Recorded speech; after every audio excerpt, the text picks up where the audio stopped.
자, 이번엔 5번 문제를 풀이해 보겠습니다. 수열 AN의 첫째 항부터 n항까지의 합을 SN이라고 하면 SN은 2의 2n-1제곱 플러스 K이다. 이때 수열 AN의 첫째 항부터 등비수열일 때 굳이 이런 언급을 해줬다는 건 이 문제를 푸는데 쓸 수 있는 단서가 될 수 있겠죠. 첫째 항부터 AN이 등비수열일 때 상수 K의 값을 구하시오 라고 했습니다. 자, 우리가 SN, 즉 첫째 항부터 수열의 n항까지의 합이 주어지면 이것을 활용해서 일반항 AN을 구할 수 있는 방법이 있었죠. 어떤 방법이 있었나요? SN에서 SN-1을 빼면 AN, 즉 일반항을 구할 수 있다는 것을 이용해서 우리 이 수열의 AN을 한번 구해봅시다.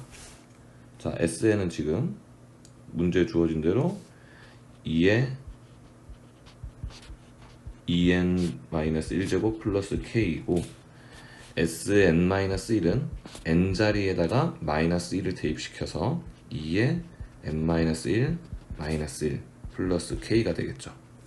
그러면 우리 여기 있는 부분이 약분시키고 계산시켜보면 2n-3이 될 것이고 우리 SN에서 이제 SN-1을 뺄 건데 빼기 전에 얘를 좀 작업을 먼저 하겠습니다. 빼려면 동류항으로 만들어줘야 뺄셈이 가능해지기 때문에 여기 앞에 있는 이 마이너스 1제곱을 앞으로 빼내주면 2의 마이너스 1제곱 곱하기 2의 2n제곱 플러스 k로 될 수 있겠고 우리 2의 마이너스 1제곱은 곧 뭐랑 같냐면 2분의 1과 같으니까 SN을 이렇게 바꿔 쓸 수 있겠네요. Sn-1도 마찬가지로 해주면 Sn-1은 2의 마이너스 3제곱 곱하기 2의 2n제곱 플러스 k에서 2의 마이너스 3제곱이 여러분들이 잘 아시는 것과 같이 8분의 1이므로 이렇게 될 수 있겠습니다. 자, 그럼 여기에서 구한 Sn과 Sn-1을 여기에 적용시켜주면 2분의 1 곱하기 2의 2n제곱 플러스 k에서 Sn-1인 8분의 1 곱하기 2의 2n제곱 플러스 k를 빼주면 여기 k는 서로 상쇄돼서 없어지겠고 2의 2n제곱이 동류항으로서 계산이 되어서 결과는 어떻게 되냐면 8분의 3의 2의 2n제곱이란 결과가 나오겠네요. 이것이 바로 문제에서 언급하고 있는 AN이라는 수열의 일반항이 되겠습니다.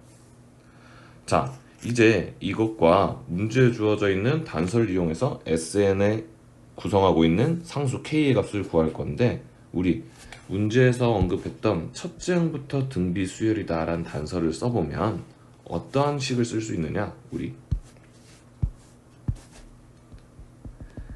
자, S1과 A1이 같다는 것을 이용해서 A1을 구한 다음 K를 구하면 되겠죠. 자, A1은 우리가 아까 구한 이 식에 n자리에 1을 대입한 거니까 8분의 3 곱하기 2의 2제곱, 즉 계산해보면 2분의 3이 되겠고요. S1도 한번 주어진 식에 n자리에 1을 대입해보면 S1은 2의 플러스 k가 되겠네요. 자, 이 둘이 같아야 하므로 k는 따라서 몇이 되겠다? 마이너스 2분의 1이 되겠다. 이렇게 정답을 구할 수 있겠습니다. 자, 이 문제를 푸는 데는 두 가지 기본적인 성질이 이용되는데 어떤 성질이었나요?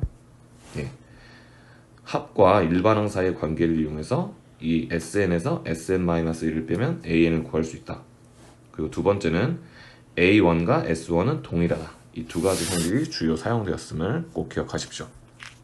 자, 다음 문제로 넘어가겠습니다. 자, 다음 문제는 수열 AN에서 AN은 n자리의 자연수이고 그럼 A1은 1의 자리 숫자만 가진 숫자가 되겠고 A2는 10의 자리 숫자까지 되겠죠. 그렇죠? AN의 각 자리의 숫자는 1 또는 0이며 같은 숫자끼리 이웃하지 않는다. 예를 들면 A1은 1, A2는 10, A3는 101, A4는 1010일 때 A20의 값을 구하여 달라 라고 했습니다. 자, 역시 이런 문제는 수열의 규칙성을 찾기 위해서 여러분들이 노력을 해야 되는데요.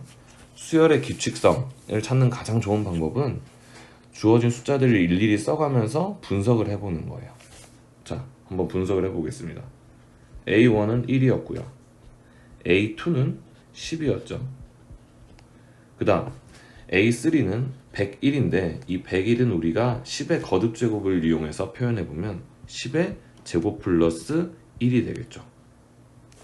A4는 1010인데 마찬가지로 10의 거듭제곱을 이용해서 표현해보면 10의 세제곱 플러스 10의 1제곱이 되겠습니다. A2도 그냥 10의 1제곱이었죠. 우리 A5도 한번 만들어 볼까요? A5는 문제에 나와져 있는 규칙대로 해보면 숫자로는 1101이 될 텐데 이 녀석을 10의 거듭제곱으로 분리를 해서 표현해보면 10의 4제곱 플러스 10의 제곱 플러스 1로 나타낼 수 있겠네요. A6의 경우에는 10만 1010이 될 텐데 이건 역시 10의 거듭제곱으로 표현해보면 10의 5제곱 플러스 10의 3제곱 플러스 10의 1제곱 이렇게 나타낼 수 있겠습니다. 규칙성을 찾는 방법은 가장 좋은 것은 이렇게 나열해보는 거예요. 직접 써보면. 여러분들 규칙성이 보이나요? 예, 만약 A1, A3, A5처럼 홀수항인 경우에는 10의 짝수 거듭제곱의 합으로 숫자가 이루어져 있고요. 그 다음 A2, A4, A6와 같은 짝수항은 보시면 10의 1제곱, 10의 세제곱 더하기 10의 1제곱, 10의 5제곱 더하기 10의 세제곱 더하기 10의 1제곱처럼 10의 홀수 거듭제곱의 합으로 이루어져 있다는 걸 구분할 수 있겠습니다. 그럼 우리가 문제에서 구해야 될 A20의 경우는 짝수항이기 때문에 여기서 발견한 규칙성과 같이 10의 홀수 거듭제곱의 합으로 이루어지겠다라는 걸 파악할 수 있겠죠. 자, 그러면 그런 숫자가 어디까지 이어지는지를 분석하기 위해선 여기 항의 숫자와 10의 거듭제곱의 숫자를 비교해보면 어떤 규칙성이 보입니까? 예, 항의 번호보다 1 작은 거듭제곱까지 덧셈이 10의 거듭제곱의 합으로 이루어져 있다는 걸 볼 수 있으니 우리 A20을 추측할 수 있을 겁니다. A20은 어떻게 될까요? 그렇죠. 이 20이라는 항 번호보다 1 작은 10의 19 거듭제곱 플러스 10의 17 거듭제곱 플러스 10의 15 거듭제곱 해서 10의 세제곱 플러스 10의 1제곱 이렇게 된다는 걸 알 수 있겠습니다.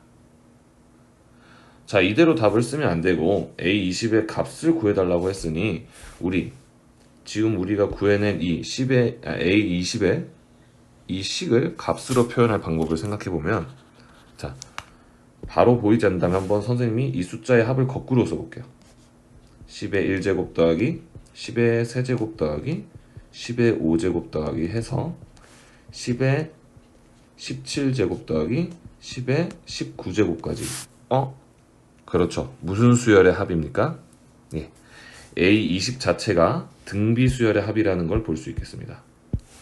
A20 자체가 어떤 등비 수열의 합이냐면 첫째 항이 몇이고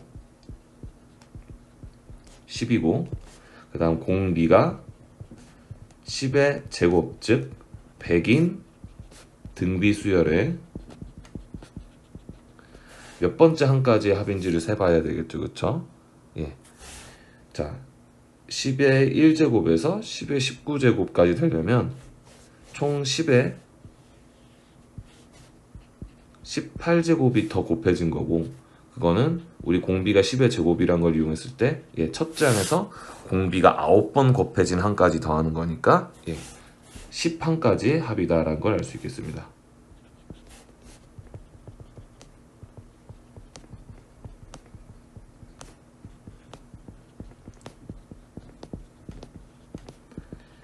이게 A20의 숫자의 정체가 되겠네요.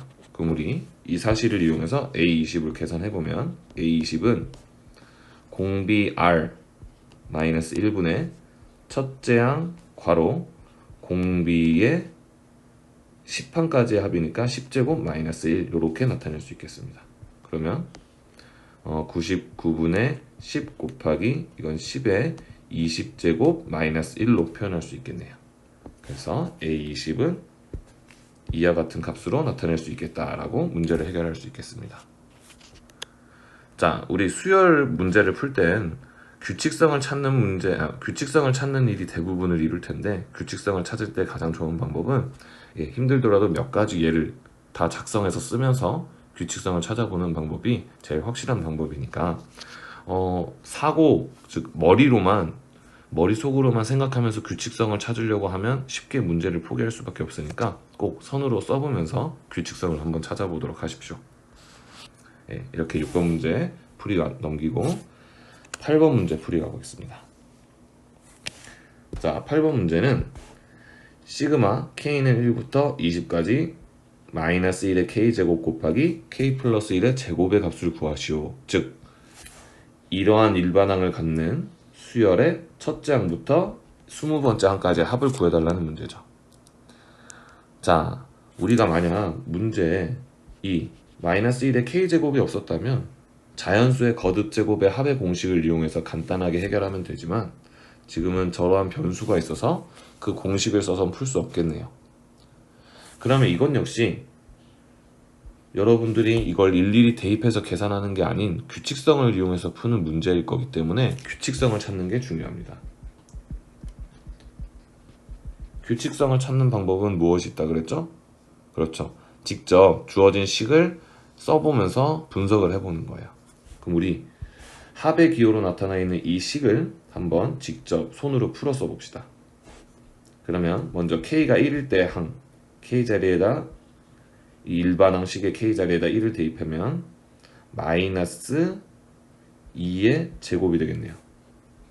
k가 2일 때 항은요, 그러면 마이너스 1의 제곱이 되니까 플러스가 되고 3의 제곱, k가 3일 때는요 마이너스 4의 제곱, k가 4일 때는 5의 제곱, 이런 식으로 해서 k가 19일 때는 마이너스 20의 제곱, k가 20일 때는 21의 제곱, 그리고 이러한 항들을 모두 더하라는 기호이기 때문에 이렇게 덧셈으로 연결할 수가 있겠네요.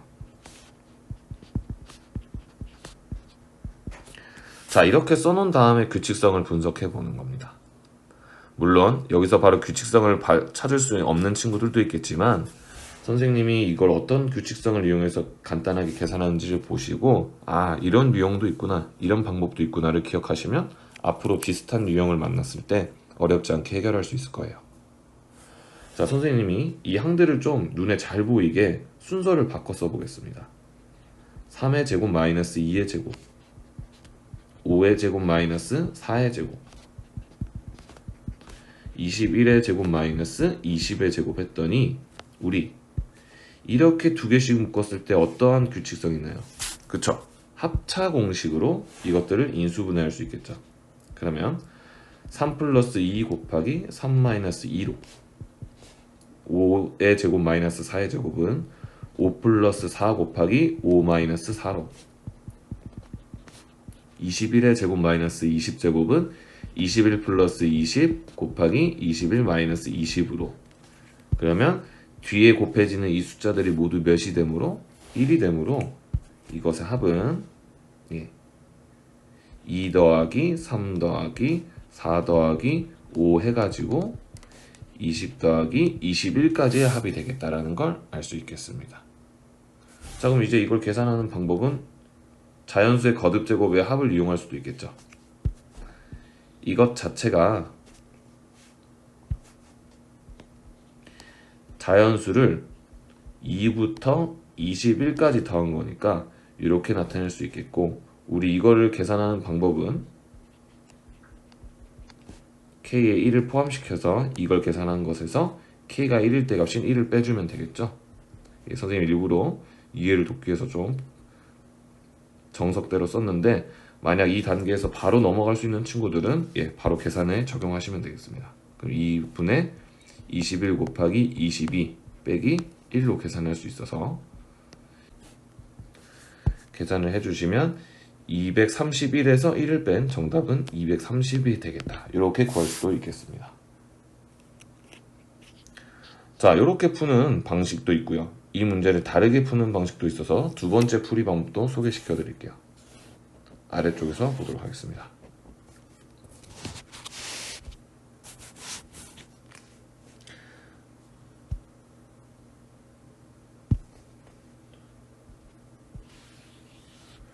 두 번째 풀이를 보여드릴게요. 이건 역시 먼저 규칙성을 찾은 다음에 이렇게 규칙성을 찾기 위해서 주어진 식을 펼쳐 쓰는 것까진 동일하고 이 아랫부분의 계산이 달라지는 건데요.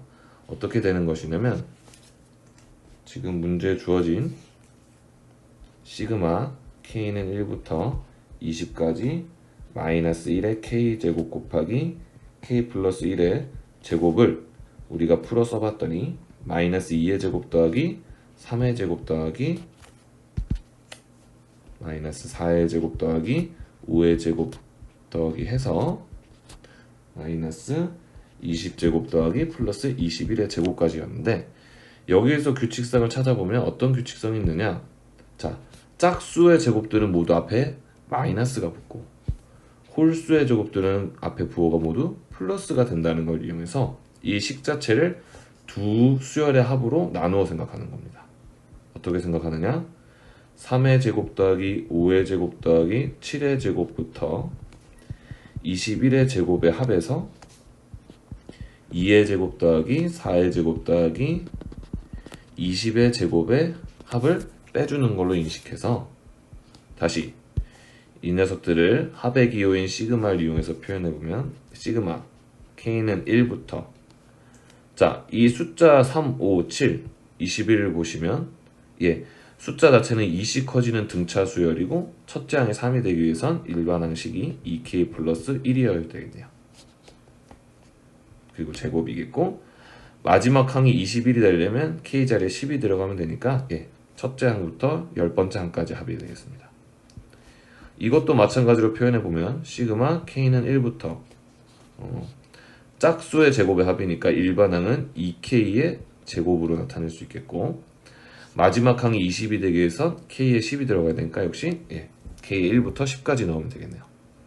자, 이렇게 해놓고 나니까 둘의 시그마 구간이 똑같고 다항식인 것을 이용해서 이 식을 조금 더 계산해주면 시그마 k는 1부터 10까지 4k 플러스 1로 식을 축약시킬 수 있겠죠.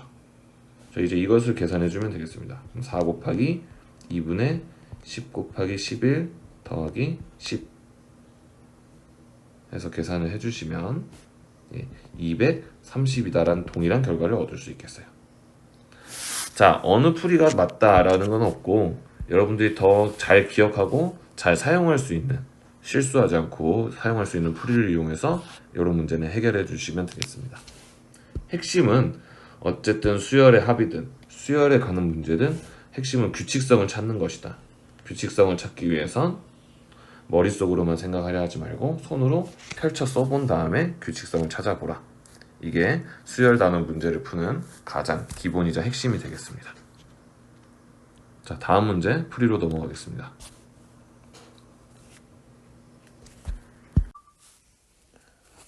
자, 등차 수열 AN에서 먼저 중요한 정보는 등차 수열이다. A3의 세 번째 항의 값이 6, 15번째 항의 값이 마이너스 12일 때 다음 물음에 답하시오. 먼저 일반항을 구해달라 했으므로 우리 문제에서 주어진 세 번째 항의 값과 15번째 항의 값을 이용해서 일반항 AN을 구하면 되겠네요. A3는 첫째 항에다가 공차가 2번 더해진 항이므로 A 플러스 2D가 6이다 라는 식을 얻을 수 있고 A15, 즉 15번째 항은 첫째 항에 공차가 14번 더해진 것이므로 A 더하기 14D는 마이너스 12가 된다라는 걸 얻을 수 있습니다. 자, 우리 두 식을 연립해주면 마이너스 12D는 18이 되겠고 그래서 공차 D는 마이너스 2분의 3이 되겠다라는 걸 얻을 수 있겠네요. 자, 이것을 두 식 중 아무 데나 대입을 해서 A까지 찾아보면 A는 즉 첫째 항은 9가 된다는 걸 알 수 있겠습니다. 자, 이것을 이용해서 일반항 AN을 구해보면 AN은 A 플러스 n-1d라는 공식에 적용해서 9 플러스 n-1 곱하기 마이너스 2분의 3 계산해주면 마이너스 2분의 3n 플러스 2분의 21이 된다라는 걸 구할 수 있겠습니다. 자, 이제 그 다음 문제 괄호 2번을 보시면 절대값 A1 더하기 절대값 A2 더하기 절대값 A3부터 절대값 20의 A20의 값을 구해달라는 건데요. 자, 우리 지금 구한 등차 수열을 보시면 첫째 항은 9인데 공차가 마이너스 2분의 3으로 음수이기 때문에 9에서 점차 숫자가 작아지다가 어느 순간 음수로 항의 부호가 바뀌는 경우가 있을 겁니다. 그러면 절대값의 합을 구해야 되는 문제이기 때문에 이 문제를 푸는 데 있어서 기점이 되는 중요한 순간은 몇 항부터 그 항의 값이 음수가 되는지를 찾아내는 게 이 문제를 푸는 핵심이 되겠네요. 그러면 우리 AN이 언제 음수가 되는지 알기 위해서 식을 하나 세워보면 마이너스 2분의 3n 플러스 2분의 21이 음수가 되려면 언제이냐? 이 항을 해서 계산해 본 결과 n이 7보다 클 때 음수가 되네요. 즉 8번째 항부터 수열 AN은 이 값은 음수가 된다 라는 것을 알아낼 수가 있겠습니다. 자, 그러면 이 얘기는 무엇이냐? 첫째 항부터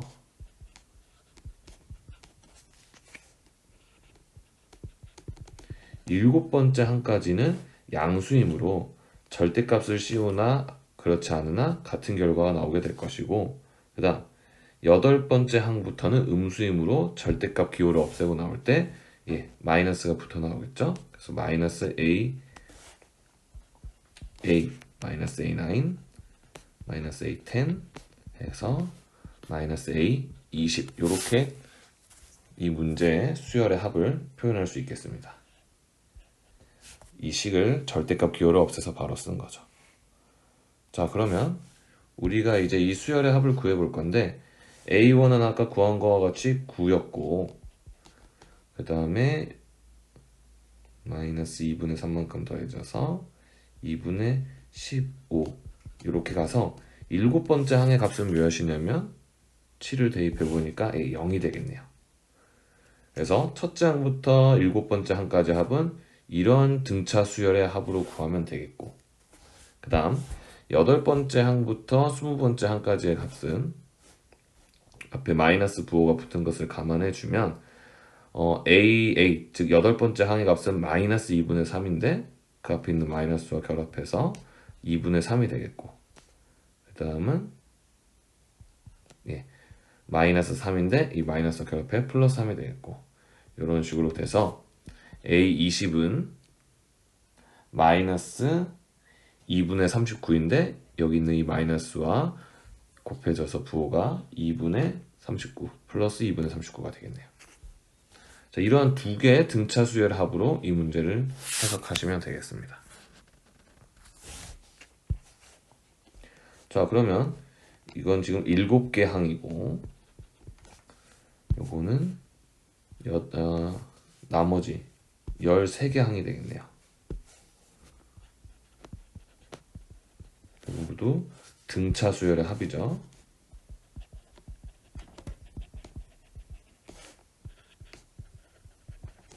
이건 역시 등차 수열 13개 항의 합이 되겠습니다.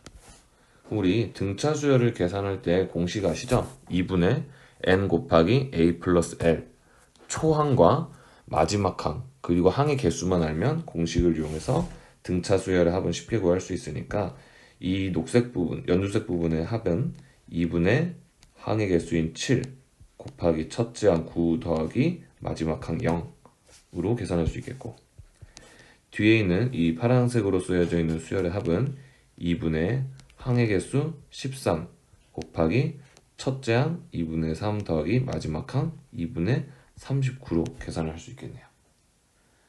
이것을 계산해 주시면 최종 정답은 여러분들이 한번 직접 계산을 통해서 구해 보시면 되겠습니다.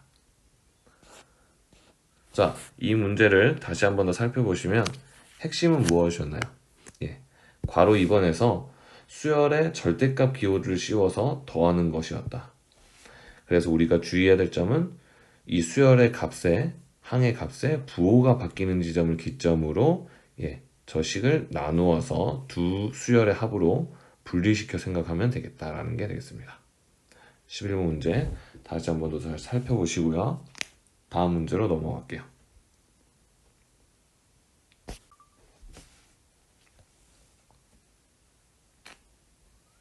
자, 13번. 다음 그림과 같이 대각선의 길이가 2인 정사각형 R1에서, 자, 여기 대각선의 길이가 2인 정사각형을 R1이라는 데 있으니까 이렇게 노란색으로 테두리 친 정사각형이 바로 R1이라는 얘기겠네요. 그 다음 R1의 한 변을 다시 대각선으로 하는 정사각형을 R2라고 합니다. 그럼 R1의 한 변인 여기를 대각선으로 갖는 정사각형이니까 바로 이 녹색으로 테두리를 치고 있는 정사각형이 R2가 된다는 얘기죠. 같은 방식으로 R2의 한 변을 대각선으로 하는 정사각형을 R3라 한다. 그럼 R2의 한 변인 이 길이를 대각선으로 하는 정사각형이니까 이렇게 파란색으로 테두리 치고 있는 이 정사각형이 R3라는 겁니다. 이렇게 보니까 정사각형이 점차 축소되고 있을 때 이 각 정사각형의 넓이를 TN이라고 하자. 이때 첫 번째 정사각형부터 아홉 번째 정사각형의 넓이의 합을 구해달라는 문제가 되겠네요. 이 기호의 의미는. 네. 자, 이런 문제를 풀 때는 핵심이 되는 사실 두 가지가 있는데요. 어떤 사실이 있느냐? 문제에서 제시되는 도형은 일정한 비율로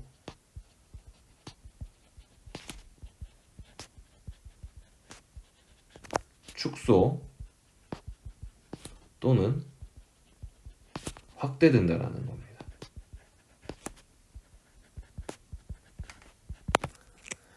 이것이 의미하는 건 무엇이냐면요. 따라서 넓이나 또는 문제에 따라선 길이를 물어볼 때도 있는데요. 길이는 어떤 수열을 이루느냐? 도형이 다음 단계 도형으로 넘어갈수록 등비 수열을 이룬다라는 겁니다.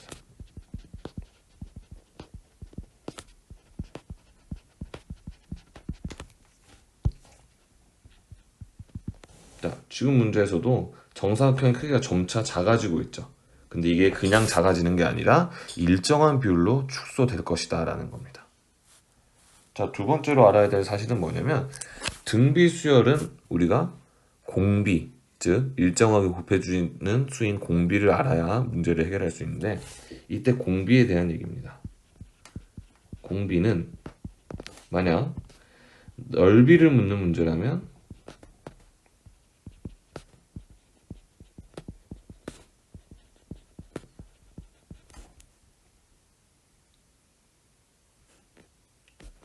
공비 R은 넓이비가 되겠죠.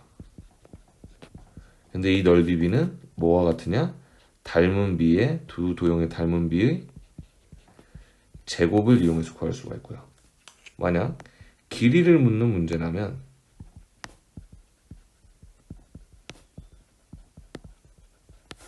그때 공비 R은 그 두 도형의 닮은 비와 같을 것입니다.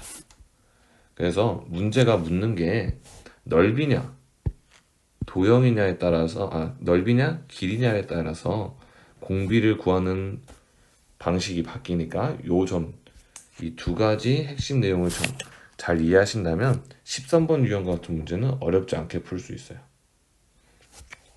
자, 문제에서 지금 구해달라는 게 뭐였죠? 그렇죠. 정사각형 넓이의 합이에요. 첫 번째 정사각형부터 일정한 비율로 작아지는 아홉 번째 정사각형까지의 넓이의 합을 구해달라는 거니까 이건 결국 뭘까요? 등비 수열의 합 문제가 된다는 겁니다.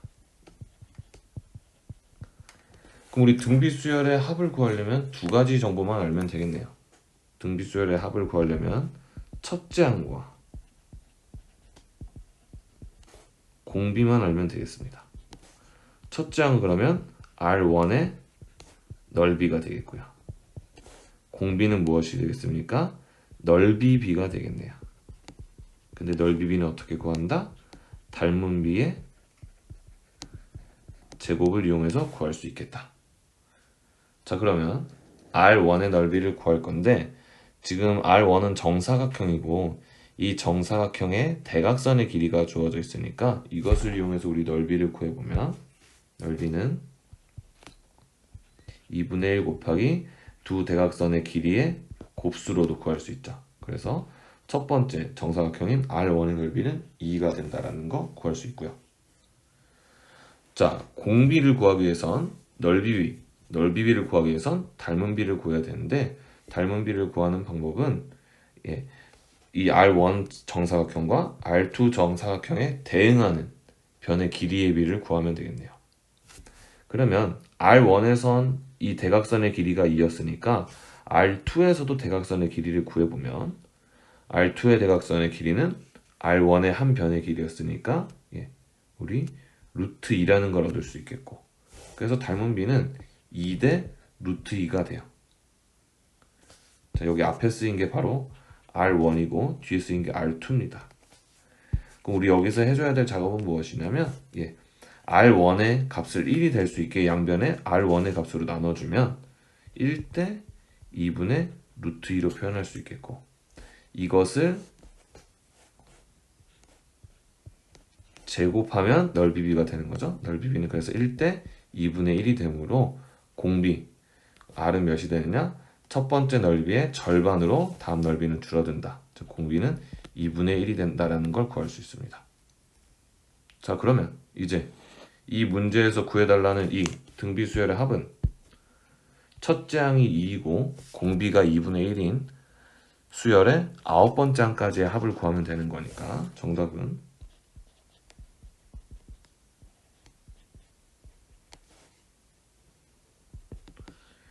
1 마이너스 공비 R분의 첫째 항 2 곱하기 1 마이너스 2분의 1의 9제곱 이렇게 쓸 수 있겠네요. 이렇게 되겠고 그러면 4 괄호하고 1 마이너스 2의 9제곱분의 1이 되겠고 4를 분배해주면 분배하기 전에 계산을 해주면 2의 9제곱이 512니까 512분의 511 그러면 4와 512가 약분돼서 계산해주면 128분의 511이다 라는 걸 구할 수 있겠습니다. 자, 방금 해결한 13번 문제도 다시 살펴보시면 이렇게 일정한 비율로 줄어드는 도형의 넓이 또는 길이를 묻는 문제에서 핵심은 무엇이냐? 그 넓이나 길이는 점차 등비수열을 이룰 것이다. 그리고 그 등비수열을 이루게 하는 공비는 넓이를 묻는 경우에는 넓이비가 공비이고 길이를 묻는 경우에는 닮은 비가 공비가 된다라는 것을 이용해서 등비수열 개념을 이용해 풀면 된다. 이 개념만 확실하게 정립하시면 이 어려워 보이는 13번 같은 유형의 문제도 매우 쉽게 해결하실 수 있을 겁니다.